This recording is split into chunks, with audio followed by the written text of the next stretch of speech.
Want to expand the reach of your content? Start a podcast. Feature industry experts on your show and leverage the influence and reach of your guests to grow your brand. Learn more at sweetfishmedia.com.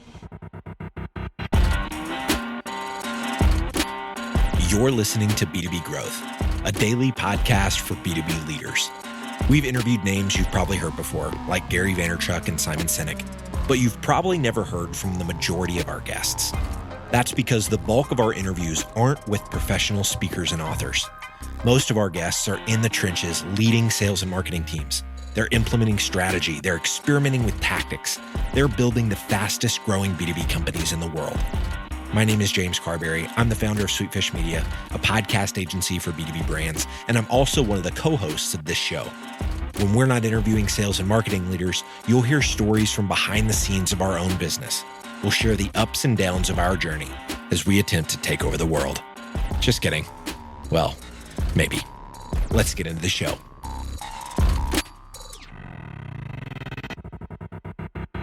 Welcome back to B2B Growth. I'm your host for today's episode, Logan Lyles with Sweetfish Media. We actually don't have an outside guest. We are bringing back the behind the curtains episodes. I've got the founder and CEO of Sweetfish, my buddy James Carberry, with me today. James, how you doing today, man? Man, this feels really, really good to be back doing behind the curtain. I know that a lot of our listeners had given us feedback that they really liked these episodes, so I'm pumped that we're finally back in the rhythm of doing them. Yeah, absolutely. What we tried to focus on here is, sharing the lessons learned as we're trying to build our own business. Some of that growth has taken away from time to actually do those, but we've got a lot of lessons in the last several months that we need to be sharing. So I'm excited to jump back into this, man. One of the things I've been talking to a lot of marketers about is, going from expert to thought leader. And one of the caveats, I think, to become a thought leader is you have to be known. But you and Andy Crestodina, who has a series here on B2B Growth, you guys were together this week. You were talking about another criteria that I think is very interesting in what does or doesn't make a thought leader. Let's tee it off, man. So we were doing a media day, getting a lot of video footage with Andy yesterday in Chicago, and we were talking about thought leadership. And he said, James, he said, so many people want to be a thought leader, but they don't want to take a stand for or against something. Because when you take a stand for or against something, you're really putting your neck out. You're taking some risk, because naturally, when you draw a line in the sand, when you plant your flag somewhere, when you really take a stand, people are going to push back on that. It's not the reason that it attracts a following, the reason that someone wants to follow a quote unquote thought leader is because they take a stand, because they have a point of view that differs from the norm. And so naturally, if people are going to follow you because of that, people are also going to think you're crazy, or they're going to disagree. And so what you find is a lot of these folks that aspire to have this influence and have thought leadership, but they don't actually want to take a stand on anything. They kind of walk the middle and they appease both sides and they explain away how both perspectives make sense. And what you end up with in doing that is just a lot of mediocrity. You don't actually you're not actually taking a stand one way or another. And because of that, why would somebody want to follow you? If all you're doing is regurgitating what everybody else is saying, then it's not really worth following you because they can get that information from a lot of other sources and a lot of other people. And I just thought that was a really compelling idea. Logan, we talk about thought leadership a lot. We kind of poke fun at the folks that, put thought leader in their LinkedIn profile or their Twitter bio. And, it is what it is. And people can do them. That's never going to be something that I want to do. I think thought leadership is a badge that other people have to put on you. I don't think it's something that you can claim yourself as a thought leader. Agree, man. Yeah. Yeah. And I think a lot of the folks that you and I follow would probably agree with that. So I don't know that that's necessarily me taking a stand on what a thought leader is. I think a lot of people agree with that sentiment that you can't necessarily call yourself a thought leader. Other people have to do that. And we've been fortunate enough where people have referred to us as thought leaders because of the content we put out on LinkedIn, because of the content that we put out through our B2B Growth Big Three, because of this podcast. Honestly, a lot of people would consider us thought leaders because of the reach that we've been able to grow through this show, through B2B Growth. And so I've put a lot of thought into that. Like when people refer to me in that way, I just think, man, why is that? And so just to give people a real tangible example of what does it mean to actually take a stand for or against something, I'll first share an example of how we are doing this ourselves. And I think that this is a big reason why people do consider us to be thought leaders, because we take stands like this. So one example that you and I were talking about offline is the fact that we take a really hard stand on this idea that it's quality over quantity. We actually don't believe that. I think you have to have both. And I'm very emphatic that you have to have both. You cannot just do quality and expect to have influence and an ongoing reach on an ongoing basis if you're so hyper-focused on quality and you completely ignore quantity of content. Now, there are outliers to this. Obviously, Mary Meeker does her once a year report, but I don't know how long. I mean, she's been doing it for years. So at some point, when you consider the fact that it is quantity because she's been doing it for so long, but I just take a really hard stance that in today's environment, I could probably come up with some reasons why that got famous because she started doing it so long ago before the proliferation of people putting out as much content as they're putting out today. But to stand out, you have to focus on quality and quantity. They are both equal, in my opinion. I don't even think it's weighed one way or the other. I think they are both equal. And I think a lot of people would disagree with that. I think a lot of people would say, no, you got to focus on quality. Quality matters. And we plant our flag and we say, no, it doesn't. The reason B2B Growth is reaching 150, 160,000 listeners a month or getting that many downloads a month is because we put out 1, 2, sometimes 3 episodes a day. That's a huge reason we're experiencing the growth of our own business because we are all in on this methodology that volume matters. When you look at folks like Gary Vee and Jake Dunlap in the B2B sales space, they're going all in on volume. Now, does that mean their content quality sucks? No, absolutely not. Their content's great because they're smart people. But what they've done is they've built systems and process, and they've invested time, money into building a team that can help them put out quantity, a mass amount of content every single day. I know Gary Vee talks about it publicly a lot, that he's aspiring to put out 100 pieces of content a day across, all these different channels. Yep. Which seems crazy, but you look at the meteoric rise of his brand. I mean, I think he's got some total of 6 million followers across YouTube, Instagram, and he wasn't doing anything public facing, I think even 6 years ago. So to look at the amount of time that it's taken him to amass such an incredible following that has opened up, him getting shoe deals with K-Swiss, and he's got his own baseball card with Topps, and he's got a $200 million agency now. He's got a sports agency. I mean, just the benefits that you see from someone who's going all in on quantity but not sacrificing quality to do so. And so I think the conversation needs to change. Anyway, I digress. All that to say, we take a hard stand on that. Obviously, I'm very passionate about it, or I wouldn't have been able to rant on it for the last 5 minutes. But what are some other examples, Logan, that you're seeing of folks that are quote unquote thought leaders, people that other people would deem to be thought leaders, taking a stand on?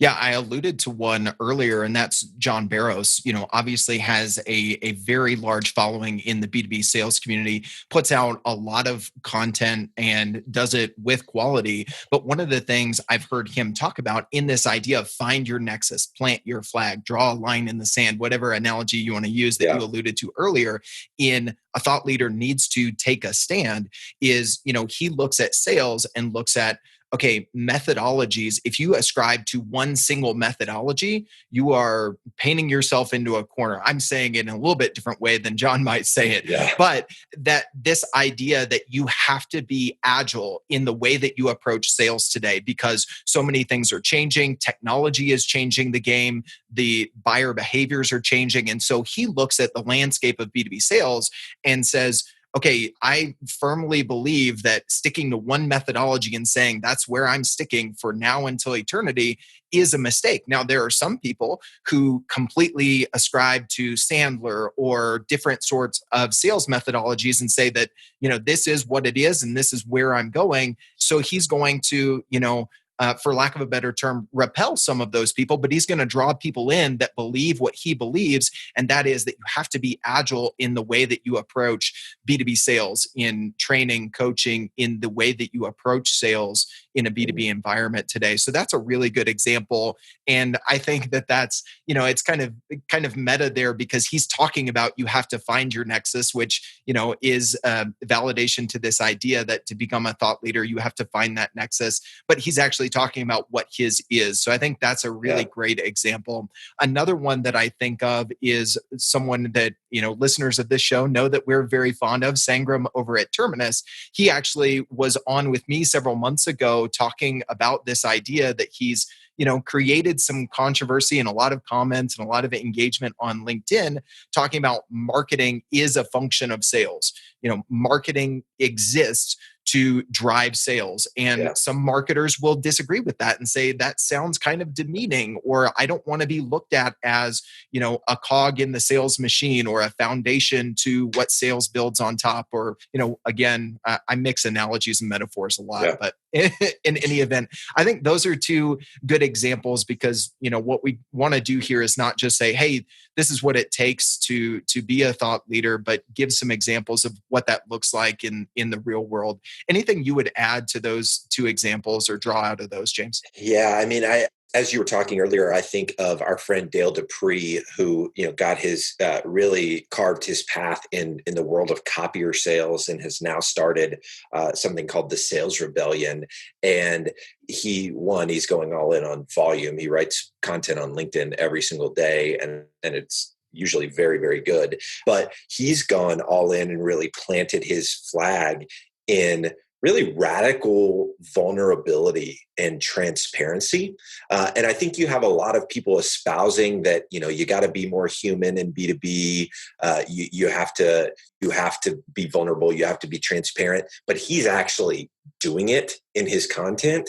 And I think, as I think about like what stand he's taking that stance in a very active way. And you see it in every single post that he puts out. He wrote something yesterday that I saw that was just extremely vulnerable about, his father passing away a couple of years ago, and the words that he often hears, echoing in his head from his father. A lot of people wouldn't want to talk about that. That's too personal. That's too close to home. They don't want to touch that. And he's actually built his entire brand around that, around the legacy of his father, and around how, these things that his father has taught him over the years. And because of that, his content stands out.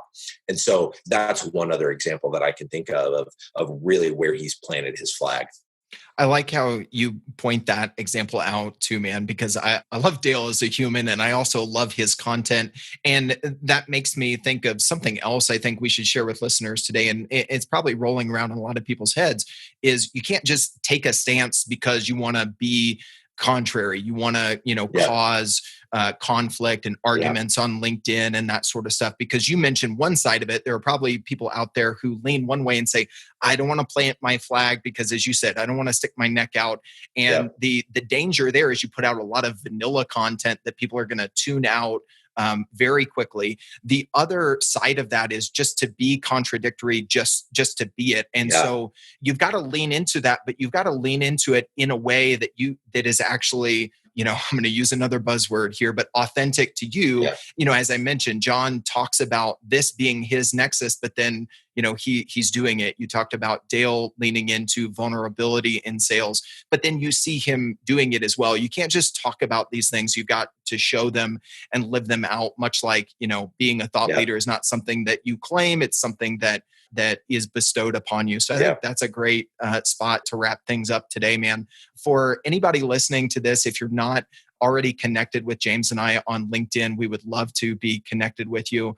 Another place that we've been pretty active lately is on Instagram. James, you want to speak to that, where people can find and connect with us? Yeah. So at James Carbary, Carbary, you can find me on Instagram. You can find Logan at I am Logan Lyles on Instagram. We've both been trying to up our Instagram game. Also, the three folks that we mentioned, John Barrows, he's actually, I just pre-ordered his children's book on, I think it's called I Want to Be in Sales. I just pre-ordered it on Amazon. So if you follow John Barrows and you weren't aware that he has written a children's book, I think it's going to be fascinating. I'm super excited to dig into it. Check it out on Amazon. Not sure if it's released yet, but you can at least pre-order it.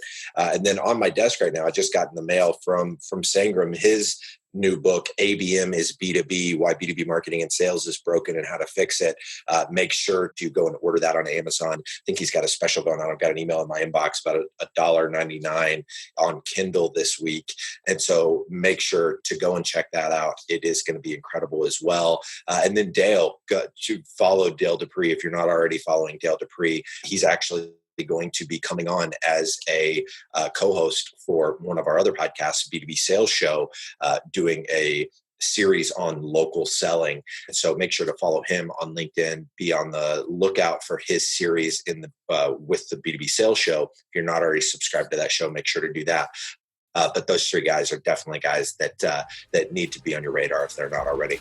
Yeah, absolutely. Well, James, glad we're getting back into the rhythm of the Behind the Curtain series, man. Thanks so much for taking time to chat through this, especially with all the traveling you've been doing lately, man. Excited to get back into the rhythm. And as always, thank you so much for listening. We really appreciate it. We totally get it. We publish a ton of content on this podcast, and it can be a lot to keep up with. That's why we've started the B2B Growth Big Three, a no-fluff email that boils down our 3 biggest takeaways from an entire week of episodes. Sign up today at sweetfishmedia.com/big3. That's sweetfishmedia.com/big3.